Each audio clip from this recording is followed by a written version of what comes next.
Listen, your brain is a garden. Neuroplasticity. It's just a fancy science way of saying you keep planting seeds every day. Some of those seeds grow into trees that feed you. Some grow into weeds that choke the life out of you. And every belief you ever had, just a plant, not you. The gardener is you. Philosophy calls it wisdom, when you realize you're not the weed. You're not even the tree. You're the gardener. And wisdom is knowing when to rip out the dead shit so the garden can breathe. Karma calls it consequence. Don't weed your garden. Don't replant with new seeds. Then watch your whole inner ecosystem suffocate in its own rot. Spirit. Spirit says every time you rip out a rotten plant, you don't lose the garden. You make space for new life. That's rebirth. If you don't do this, you spend your whole life acting like a museum guard of your own brain.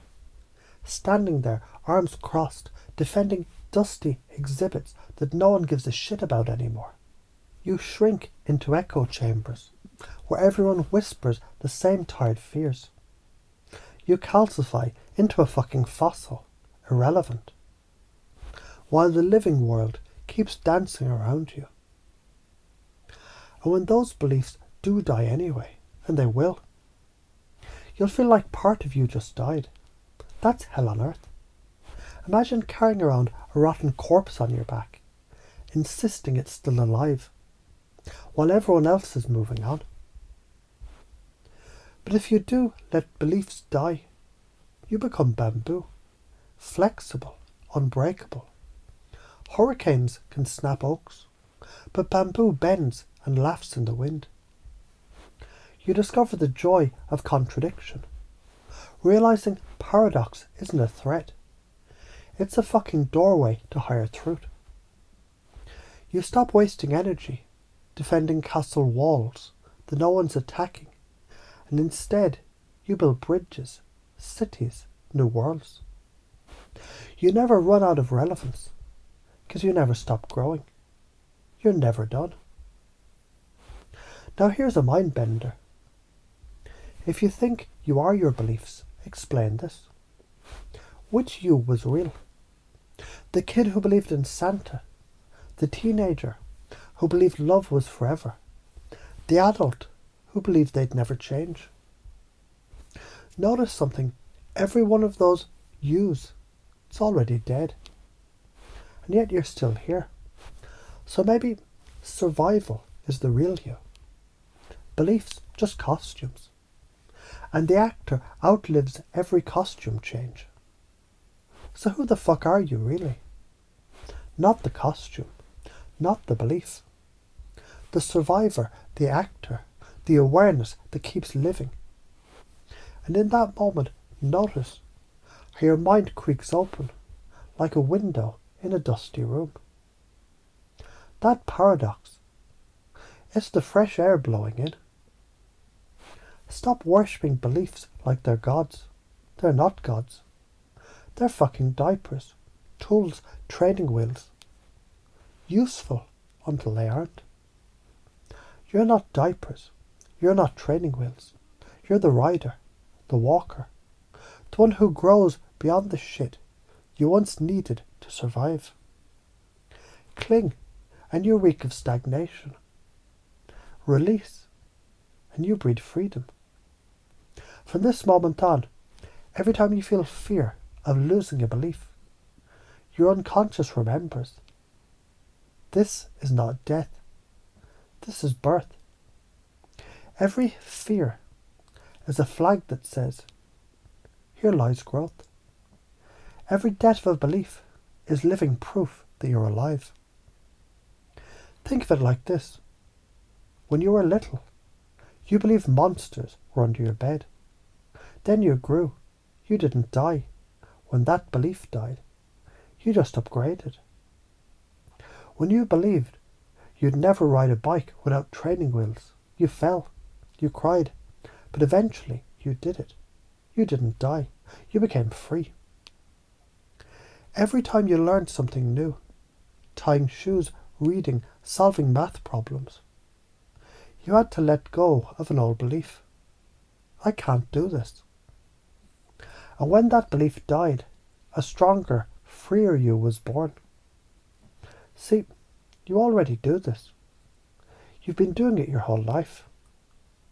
Now imagine if you did it consciously, with big beliefs, with the beliefs holding you back right now. Neuroscience says your brain rewires every time you learn.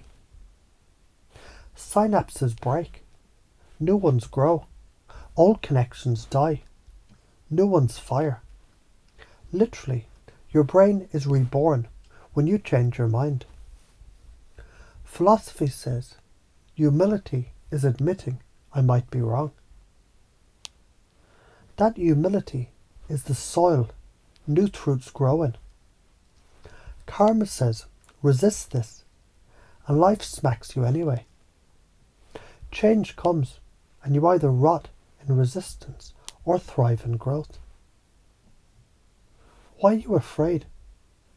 Because losing a belief feels like death. Because other people might laugh when you change.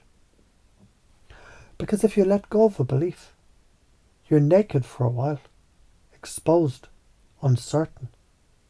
But notice, you've always survived it. You've outlived every death of belief so far. And isn't it true?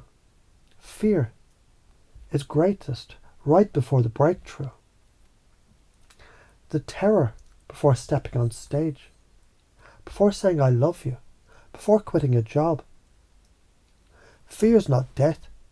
Fear is the labour pain of rebirth. Here are the traps. Clinging to certainty, wasting energy defending what no longer fits, staying in echo chambers, mistaking costume for self, confusing belief death with personal death. And every trap drains you, sucks you dry, makes you small. Interrupt the trap, shed the skin, choose aliveness. If you resist this, fast forward 20 years, you're bitter, stuck, irrelevant, clinging to beliefs like relics no one respects. The world moves on without you. You become a ghost, haunting your own life. If you embrace this, fast forward 20 years, you're light, flexible, alive.